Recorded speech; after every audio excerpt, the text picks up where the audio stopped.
오늘은 우리 본문을 중심으로 왜 레위인에게 성읍을 주라 하셨는가 라는 제목으로 잠깐 말씀의 은혜를 나누겠습니다. 오늘 본문 2절에 보면 하나님이 모세를 통해서 명령하신 게 있어요. 너희가 받은 그 기업의 성읍 중에서 레위인에게 몫을 떼줘라. 근데 뭐 다 똑같이 너 하나 너 하나 너 하나 너 하나 이렇게 떼주라는 게 아니라 땅을 많이 받은 사람에게서는 많은 것을 떼주고 좀 적게 받은 지파가 있거든요. 적게 받은, 왜냐하면 이 지파의 수에 따라서, 그리고 지파 내에도 가족 수에 따라서 이 땅과 이 성읍을 다 다르게 받았습니다. 우리가 공산주의처럼 다 똑같이 뭐 많고 적고 다 n분의 1, 그게 공평한 거야 이렇게 한 것이 아닙니다. 여러분, 하나님께서 그 가족의 수대로, 그 숫자대로, 우리 지난 시간에 우리 이 지파별 숫자가 왜 중요했는지 계속 얘기를 했단 말이에요. 그 숫자에 따라서.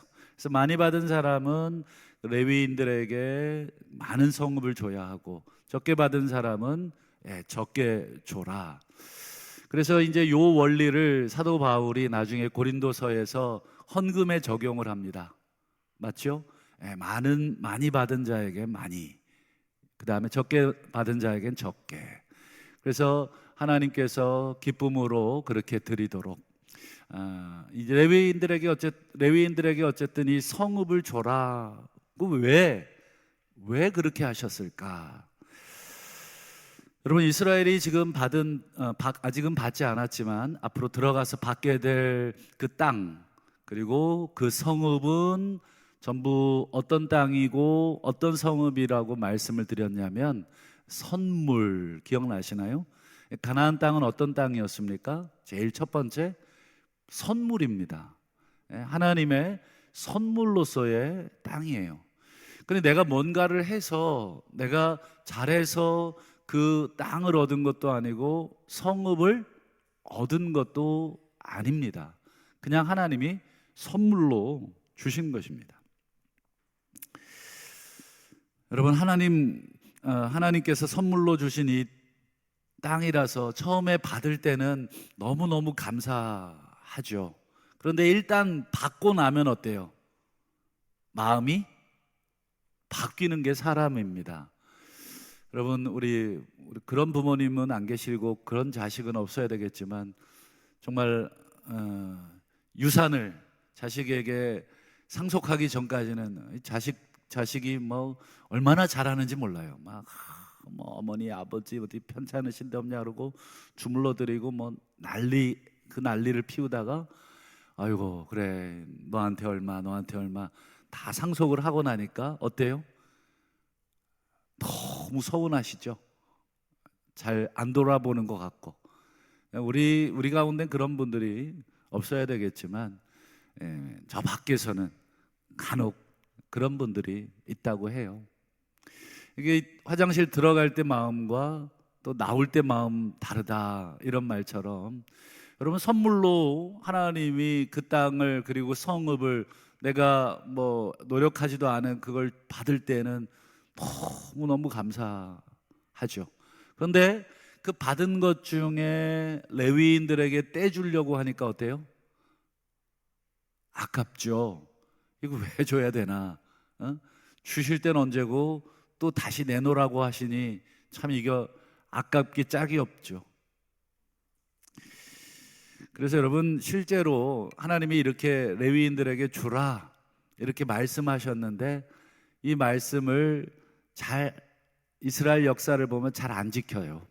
이따가 나중에 이제 그 부분을 좀 볼 텐데, 이 레위인들에게 줘야 할 몫을 여러분 인색하게, 그리고 주지 않으니까 어떤 일이 벌어지는가, 우리가 좀 그 부분을 좀 보려고 하고, 오늘 한국 사회가 왜 이 모양 이 꼴이 돼가는가도 우리가 한번 좀 오늘 말씀을 통해서 또 우리 자신에게도 한번 좀 적용해 보면서 은혜를 나누려고 합니다. 여러분, 레위인들에게 하나님이 그들에게 니들 받은 선물에서 떼줘라. 48개 성읍을 떼줘라. 이렇게 하신 이유는 너무너무 간단합니다. 그건 레위인들만 특별히 이뻐해서가 아닙니다. 한번 따라해 주시겠습니까? 우리를 위해서, 다시 한번요, 공동체를 위해서. 그렇습니다. 이게 정답이에요. 하나님이 우리에게 선물로 다 주시고 그 중에 48개 성읍을 레위인들에게 주라고 한 것은 레위인들만 특별히 이뻐해서가 아닙니다.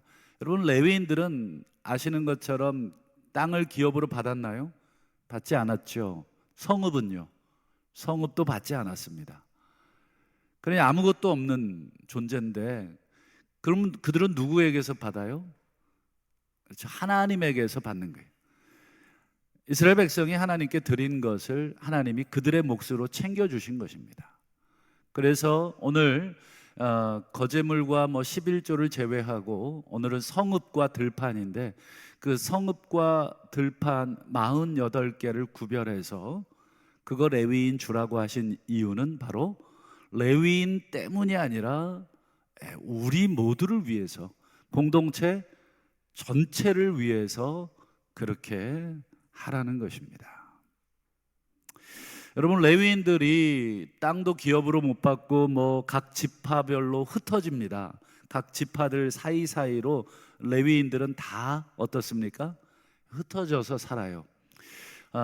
왜 흩어지게 하셨냐면 크게 세 가지 때문에 그렇습니다. 첫 번째로는 레위인들이 각 지파에 흩어져 살면서 각 지파에게 축복을 할 수 있도록. 그래서 여러분, 유명한 민수기 6장 때 우리가 살짝 봤지만 이 아론과 그 아들들에게 축복문을 선포하라고 하셨죠. 우리 민수기 6장 24절부터 26절이 그 말씀이잖아요. 여호와는 내게 복을 주시고 너를 지키시기를 원하며 여호와는 그의 얼굴을 내게 비추사 은혜 베푸시기를 원하며 여호와는 그의 얼굴을 내게로 향하여 드사 평강 주시기를 원하노라 할지니라. 이렇게 복을 빌어주라. 그래서 하나님은 우리들에게 이런 하나님이라고 하는 것을 끊임없이 잊어버리지 않도록, 이스라엘 민족이 불안해하고 이스라엘 민족에게 평안이 없고 이스라엘 민족에게 여러 가지 환난과 어려움이 닥칠 때마다 하나님께서 이 평안을 빌어줘라. 하나님이 너와 함께 하신다. 마치 악몽을 꾼 아이들, 우리 잠에서 놀라서 울고 있는 아이들 달려가서 엄마나 아빠가 안아주면서 뭐라 그래요? 너는 이렇게 정신력이 약해서 어디다가 써먹으려 그러냐, 이렇게 꿀밥 먹이는 부모님이 세상 천지 어디 있습니까? 등 두들겨주면서 아빠가 사랑한다, 엄마가 옆에 있다, 걱정하지 마, 엄마가 함께 오늘 할게, 이렇게 옆에서 위로하고 복을 빌어주죠. 그것처럼 여러분, 이스라엘 백성, 하나님의 백성이 흩어져 살다 보면 이리 치이고 저리 치이고 세파에 또 여러 가지 유혹에 넘어지고 흔들릴 때마다 그들에게 하나님이 어떤 하나님이신지, 하나님이 우리에게 무엇을 주시기를 원하시는지 이것들을 계속 알려주라는 것이죠. 두 번째로 레위인들이 각 지파별로 흩어져서 땅도 없이 각 지파들이 준 그 땅에 살면서 해야 되는 두 번째 중요한 일이 있어요. 그 지파 간의 분쟁, 또 개인과 개인 간의 분쟁이 있을 때 그 분쟁의 재판을 해줘라는 거예요. 그게 여러분 신명기 17장 9절인데요. 한번 보시죠. 레위 사람 제사장과 당시 재판장에게 나가서 물으라. 그리하면 그들이 어떻게 판결할지를 내게 가르치리니. 여기 보면 재판장뿐 아니라 레위 사람 제사장, 레위 사람들을 통해서 이 지파 간의 분쟁들, 개개인 간의 크고 작은 분쟁들을 재판하고 또 판결할 수 있도록. 그 이유는 무엇이겠습니까? 문제가 되지 않도록 조정하고 합의하고 그렇게 하는 것입니다.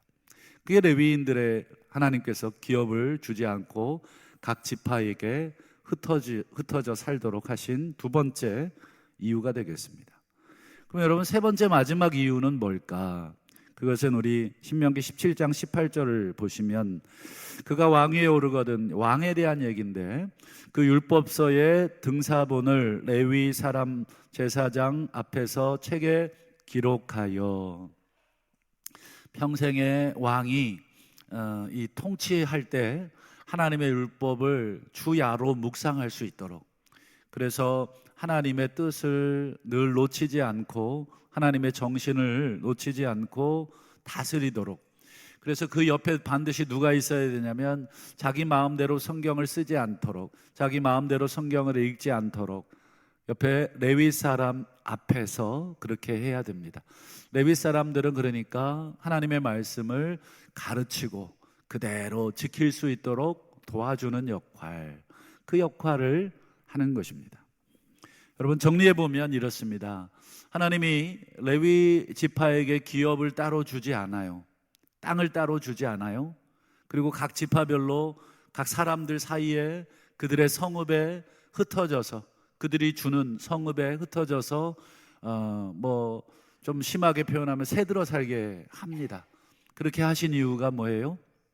그렇죠. 제사를 집례하고 또 예배를 집례하고 또 분열되지 않도록 싸움이 있으면 중재하고 판결하고 또 복을 선포하고 기록된 말씀을 가르치고 이 모든 것들을 하도록, 여러분, 그 모든 역할을 종합해 보면, 종합해서 말하면 공동체의 공공의 선을 위하여 레위인들을 전부 다 흩어 뿌려 놓으신 것입니다.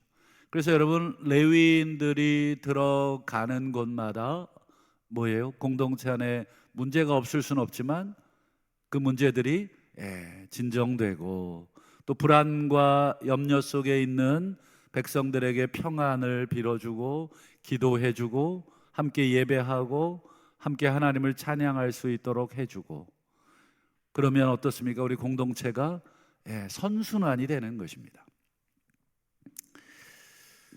한마디로 이 공동체를 돌아보고 공동체가 무너지지 않도록 하는 하나님의 마음이 오늘 이 가르친 본문에 나와 있는 것입니다. 아니, 하나님, 왜 레위 사람들, 왜 내 것에서 레위인의 몫을 줘라 한단 말씀입니까? 이거 하나님 내게 주셨으니 내 마음대로 하겠습니다. 아까도 말씀드렸지만 사람이 참 못됐죠.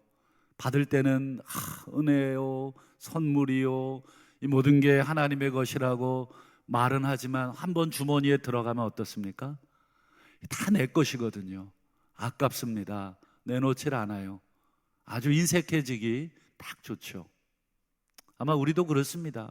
부모님께 여러분 받을 때는 어때요? 너무너무 고맙지만 부모님이 뭐 수술할라 치면 어떻습니까? 내 주머니에서 돈 나가는 게 아까워서 형제들 모아서 막 돈 내놓으라 그러고, 그럼 결국은 n분의 1 하자고 하면은 뭐라 그래요? 오빠가 제일 혜택 많이 받았잖아. 난 대학도 못 갔어. 오빠는 대학 교육까지 엄마 아빠 주머니에서 그거 교육 받았잖아. 오빠가 더 내. 이렇게 돼 있죠. 저희 집안 얘기가 아니라 저희 집안에는 오빠가 없습니다. 사람이라는 게 그렇습니다. 그래서 하나님이 철저하게 레위인의 몫을 챙기라. 그래서 여러분, 신명기 12장에 보면 하나님이 꼭 집어서 레위인들을 저버리지 말거라, 아주 꼭 집어서 얘기합니다. 레위인들을 저버리지 말거라. 그래서 여러분, 레위인들을 저버리고 레위인에게 줘야 될 몫을 제대로 주지 않으면 당장에는 뭐 별 저기가 없어요. 그런데 시간이 점점 지나면 그 공동체가 어떻게 됩니까? 무너지게 돼 있습니다. 향후 10년, 20년 되면 여러분 이제 교역자 모시기가 더 어려워질 겁니다. 그건 이미 지금 작년 올해부터 드러나는 현상입니다. 더 이상 그들은 교회를 위해서 박봉에 그리고 온갖 정신적 스트레스를 받으면서 이 일을 감당하려고 하지 않습니다. 차라리 아르바이트를 하는 게 속이 편합니다. 여러분, 그 이후의 세대들이 이 공동체를 이루고 신앙생활을 한다는 거 정말 상상만 해도 두렵습니다.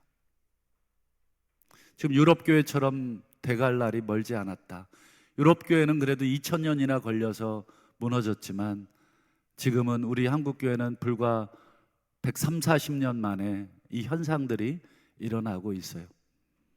어찌 보면 이제 목회자 한 사람이 교회 10곳을 돌아다니면서 겨우겨우 예배 인도하는 정도가 될 날도 곧 멀지 않았습니다. 그런 면에서 여러분, 공동체가 무너지는 것은 시간 문제인 것입니다. 여러분, 레위인들의 몫을 그렇게 잊어버리지 말라고 하나님이 말씀하셔도 제가 예언합니다. 여러분, 우리들은 다 이기적이고 자기중심적이라 결국 레위인을 저버리게 될 것입니다. 가장 대표적인 그 시절이 여러분 말라기 시절입니다. 여러분, 말라기라는 건 학계 스가랴 말라기거든요. 마지막 구약 성경 3권이잖아요. 이 말라기서는 여러분 포로 이후에 활동했던 선지자입니다. 여러분, 왜 포로를 갔다 왔는지 다 잊어버렸어요. 이스라엘 백성이 바벨론 70년 포로 생활을 왜 했습니까? 하나님의 말씀을 등한시하고 하나님의 말씀에 여러분 아무도 주의를 기울이지 않아서 여러분 포로를 다녀왔어요. 근데 여러분, 하나님의 그 크신 사랑으로 인해서 불쌍히 여겨서 포로에서 돌아오게 하셨잖아요. 정신 차리고 제대로 갈 줄 여러분 생각을 했겠습니다만 인간의 그 악함이 잘 벗겨지질 않습니다. 포로 이후에 그들은 여전히 똑같은 악을 반복을 하죠.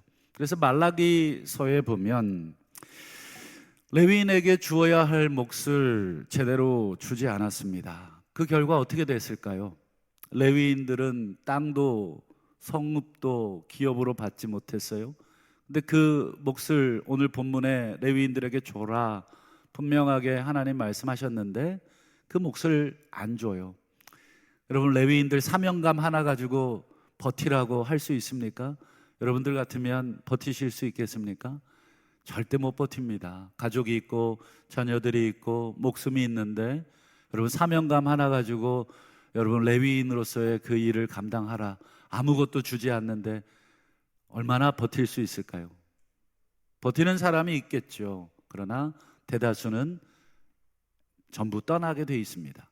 성전을 떠나게 돼 있고 자기 가족을 돌보고 먹고 살 것 때문에 여러분 떠나게 돼 있습니다. 레위인들이 떠나면, 각 지파에 있던 레위인들이 떠나면 어떻게 됩니까?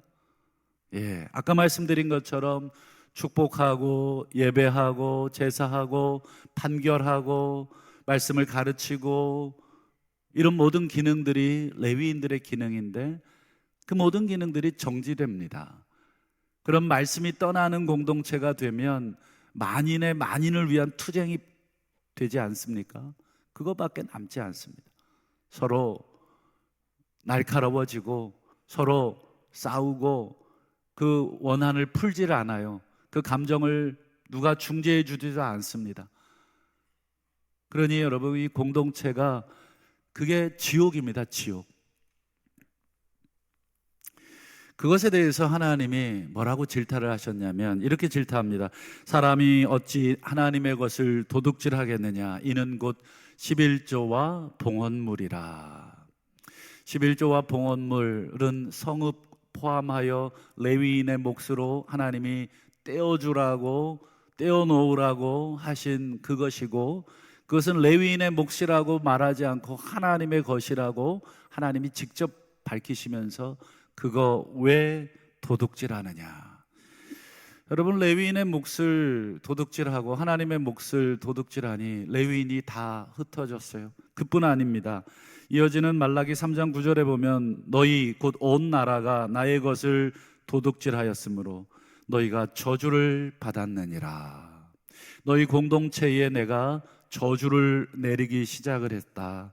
여러분, 어떤 저주가 내려졌는지 아십니까? 말라기서에 보면 공동체에 아픈 사람이 너무 많아지기 시작했어요. 아픈 사람이 계속해서 이상하게 많아지기 시작합니다. 그게 저주인 줄도 몰라요. 그리고 농사를 지어도 메뚜기가 와서 먹어버려요. 아무리 열심히 지어도 메뚜기가 확 와서 그거 다 뜯어먹고 그냥 지나가 버리면 여러분 1년 농사 헛수고한 거잖아요. 그리고 과일 아무리 열심히 해도 익기 전에 다 떨어집니다.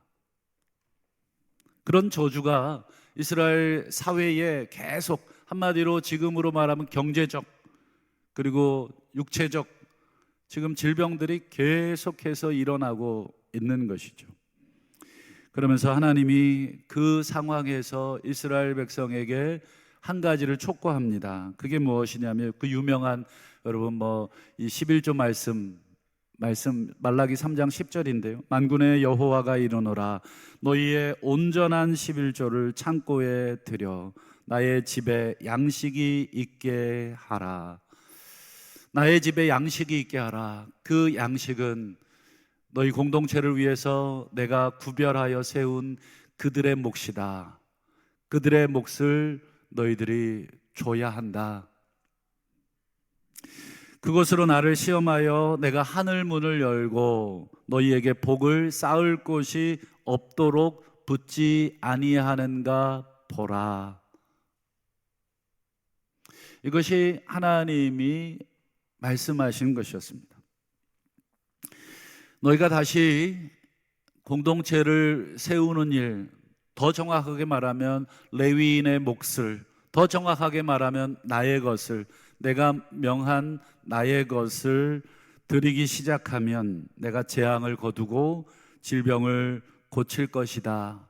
이 약속을 합니다. 그 부분을 말라기 3장 11절에서 이렇게 표현합니다. 내가 메뚜기를 금하여 너희 토지 소산을 먹어 없애지 못하게 하며 열매가 기한 전에 떨어지지 않게 하며, 그리고 여러분 유명한 말라기 4장 2절에 내 이름을 경외하는 너희에게 공의로운 해가 떠올라 치료하는 광선을 비추리니, 치료하는 광선, 즉 너희에게 질병을 거두어 가겠다. 여러분, 나 혼자 잘 먹고 잘 살려고 하나님을 저버리고 그리고 아무 기업도 받지 않은 레위인들의 몫을 저버렸을 때 하나님이 내 주머니까지 털어가셨다는 것을 경고하셨고, 그것은 지극히 개인주의적이고 지극히 나밖에 모르는 그런 이기적인 삶은 결국은 나를 죽이고 너를 죽이고 우리 모두를 죽이는 것이다. 지금 당장은 손해같고 지금 당장은 아까워도 하나님의 말씀을 시험해 보라는 것입니다. 그래서 그 하나님이 과연 그렇게 하는가? 사실 정말 11조 드리기 어려운 분들 많죠. 제가 그걸 너무 잘합니다. 제가 40만 원 월급 받을 때 아이 둘을 키우고 있었는데 11조 내고 감사헌금 내고 선교 구제 헌금 내고 그리고 나서 이런저런 모든 헌금들을 다 떼고 나니까 남는 돈이 얼마냐면 7만 원이 남더라고요. 7만 원 가지고 한 달을 어떻게 삽니까? 그래서 하나님 11조 한 번 안 내면 안 되겠습니까? 헌금 한 번 안 내면 안 되겠습니까? 그런 유혹들이 실제로 오더라고요. 아마 우리 성도님들도 살다 보면 어려움들이 있으실 겁니다. 그러나 여러분, 오늘 하나님을 시험해보라. 하나님께서 내 삶을 책임지는 것을 시험해보라. 지금 당장은 손해같고 지금 당장은 내 것을 빼앗기는 것 같지만 우리 하나님께서 이 모든 것도 선물로 주셨다는 그 믿음이 우리 안에 있고, 그리고 하나님이 우리의 삶을 책임진다고 하는 그 믿음이 있거든 레위인의 몫을 떼주라는 것입니다. 너희들의 성읍 중에 선물로 받은 것 중에 48개의 성읍은 레위인의 몫으로 주어라. 그래야 너희 공동체가 건강하게 선순환하게 된다. 여러분, 하나님은 우리 개개인의 삶을 중요시 여기시죠. 아멘이시죠? 나를 사랑하시고 여호와는 내게 복을 주시고 지키시고 평강 주시고 은혜 주신다. 여러분, 하나님은 나를 사랑하시기 때문에 공동체를 지키라고 하시는 것입니다. 여러분, 세상에 나라 없는 백성이 무슨 의미가 있습니까? 나라의 주권을 잃었는데 나 혼자 부자로 살고 나 혼자 잘 먹고 사는, 여러분, 그런 삶이 무슨 의미가 있습니까? 또 여러분, 신앙 공동체가 다 무너졌는데 내 신앙 혼자 잘 지킨다고 하는 게 무슨 의미가 있습니까? 그건 아무 의미가 없는 것입니다. 여러분, 우리 가정이 다 무너지고 자녀들이 다 흩어졌는데 괜찮아, 나는 뭐 직장도 있고 지금 잘 먹고 사니까 이혼해도 괜찮고 가정 다 깨져도 괜찮아. 만약에 그렇게 생각하는 부모가 있다면 정신 나간 부모죠. 우리 부모님 세대가 어땠습니까? 정말 힘들고 어려운 시절에도 우리 자녀를 지키려고, 우리 가정을 지키려고 얼마나 참아내셨습니까? 저는 그 현장을 너무너무 잘 알고 있습니다. 우리 부모님들이 그렇게 해서 지킨 가정 때문에 오늘 부족하지만 그래도 오늘 우리들이 이렇게 버젓이 사회생활할 수 있는 성인이 되었고, 그리고 오늘 우리들도 자녀 낳고 그 가정을 지키려고 애를 쓰는 것입니다. 여러분, 100% 다 맞아서 사는 부부가 어디 있고, 다 내 마음 맞아서 사는 부부가 어디 있고, 다 내 자식이 내 마음을 기쁘게 하는 자식이 어디 있습니까? 또 반대로 부모님이 다 마음에 드는 자식은 또 어디 있겠습니까? 부모님 성격이 나랑 너무 안 맞고 아내나 남편의 성격이 나랑 너무 안 맞아도 정말 이 가정을 지켜서 자녀들을 지키고 이 사회를 지키고, 여러분, 가정 무너지고 이 사회가 무너지고 신앙 공동체가 무너지면 여러분, 우리 그 결과는 여러분 재앙입니다. 그래서 여러분, 히브리서에 보면 이런 권면이 나옵니다. 서로 돌아봐라. 서로 돌아봐라. 나 하나만 보지 말고 서로 돌아봐라. 그리고 사랑과 선행을 격려하라. 사랑과 선행이 무엇이겠습니까? 최고의 사랑, 최고의 선행은 하나님의 말씀입니다. 그 말씀을 격려하라는 것입니다. 말씀대로 우리가 살자고, 나도 잘 못 살지만 네가 있어서 용기를 내고 있다고, 그리고 또 나를 보면서 말씀대로 살지 못하는 누군가가 그래, 우리 장로님 보니, 우리 집사님 보니, 우리 권사님 보니 말씀대로 살면 하나님이 이렇게 하시는구나. 그건 말로 하지 않더라도 격려가 되고 위로가 되고 용기가 되는 것입니다. 그래서 사랑과 선행을 서로 격려하고 서로 돌아보라. 이 말은 공동체를 좀 챙기라는 것입니다. 공동체가 어떻게 되든지 말든지가 아니라 공동체를 먼저 챙기라는 것입니다. 여러분, 개인의 삶에 어려운 일이 생길 때 우리가 가장 먼저 생각해야 될 것이 무엇입니까? 내가 제대로 공동체를 돌보고 있는가? 우리 신앙생활에 문제가 있을 때 여러분, 가장 먼저 살펴야 될 게 무엇입니까? 그래, 우리 교회는 내가 제대로 돌보고 있는가? 우리 자녀들이 교육받고 있는 이곳을 내가 제대로 돌보고 있고, 또 우리 성도들이 함께 기쁨으로 식사 나누고 또 하나님이 맡겨주신 귀한 사명을 감당하는 이 교회를 위해서 내가 제대로 말씀대로 순종하고 돌보고 있는가? 나 자신보다 우리 공동체를 먼저 돌보고 있는가? 여러분, 오늘 140, 50년 된 우리 한국교회가 그나마 이렇게 지탱할 수 있는 그 원동력과 그 근거를 찾아본다면, 과거 우리 믿음의 조상들, 우리 어머니 아버지 세대들이 내 입에는 뭐가 들어가지 못해도 교회를 위해서 헌신하고 했던 그 기억들 아니겠습니까? 저도 예배당이 불타서 그 예배당을 짓는 과정에 제가 어릴 때 함께 했었습니다. 정말 거적대기 깔아놓고 예배드린다는 게 뭔지를 직접 몸으로 경험해 봤습니다. 수많은 권사님들이 밤마다 기도실에 앉아서 통곡하면서 내 죄 때문에 그렇게 되었다고 기도하시는 모습을 제가 봤습니다. 여러분, 무슨 내 죄 때문입니까? 생각할 사람들이 많겠죠. 교회당 불탄 게 왜 내 죄 때문입니까? 이렇게 젊은 세대들은 비난했지만 우리 어머니 세대들은 기도실에 무릎 꿇고 앉아서 그 자리를 지키면서, 그리고 자신들이 할 수 있는 그 헌신들을 해가면서 공동체를 지켰고, 덕분에 제가 근사한 건물 안에서 전혀 어려움 없이 신앙을 받았고 수련회를 할 수 있었고 예수님을 만날 수 있었고, 그리고 오늘 우리들이 있게 된 것입니다. 여러분, 공동체를 내가 온전히 돌보고 있는가? 공동체를 위해 사랑과 선행을 격려하고 있는가? 아니면 나 혼자 먹고 살기 바쁘고 그렇게 살지는 않는가? 오늘 이 말씀을 통해서 되돌아봤으면 좋겠습니다. 말씀을 맺겠습니다. 우리 사도 바울이 빌립보서 2장 4절과 5절에서 유명한 말씀을 우리에게 하셨습니다. 각각 자기 일을 돌볼 뿐더러 또한 각각 다른 사람의 일을 돌보라. 자기 일과 다른 사람의 일을 합치면 그게 공동체가 됩니다. 즉 공동체를 돌보라는 것입니다. 그것이 나를 돌보는 것이고 그것이 다른 사람을 돌보는 것이다. 그것이 곧 그리스도 예수의 마음이라고 맨 마지막에 예수님이 자기 자신을 버려서 우리를 위해서, 하나님 나라를 위해서 자신을 십자가에 내어주신 그것이 예수님 마음이셨고, 그 마음을 품은 우리들이 나를 돌보고 너를 돌보고, 즉 우리를 돌보고 공동체를 돌보고. 여러분, 교회가 어렵다고 느껴지십니까? 교회가 문제라고 느껴지십니까? 여러분, 손가락질하고 걱정할 시간이 있다면 여기 와서 눈물을 흘리시고 내 죄 때문이라고 그렇게 하나님 앞에 하신다면 우리 하나님께서 그런 우리를 물리쳐내시겠습니까? 아니요.